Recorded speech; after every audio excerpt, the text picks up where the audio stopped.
In today's video, I am going to teach you how to accept and join a Google Meets invite. First, open Google Chrome. Next, go to your email address and find the invitation link. Start by clicking into your email, whether you are using Gmail or another email service. Look for the message that corresponds to the meeting invite. Once you open the correct email, scan through the message for a button or a hyperlink that is meant for joining the meeting. The text might say something like Join or Join with Google Meet, and it will be the link you need to click.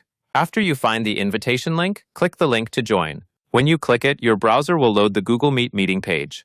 If this is your first time joining a Google Meet session in this browser, your system may ask for permission to access your microphone and camera.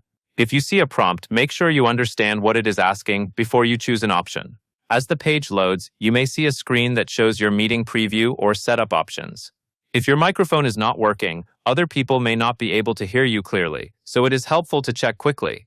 If you are in a quiet environment, you can choose to join with your microphone on. If you are in a place where you need to stay silent at first, you can join with your microphone muted, and then you can unmute later when you are ready. Once everything is set, the meeting page will guide you into the session. At this point, you should see the meeting interface with other participants, or at least a waiting view if the host has not started yet.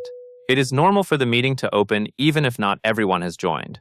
If there is a join button such as Ask to Join or something similar, follow what it shows on screen and proceed when prompted. That covers everything you need to know.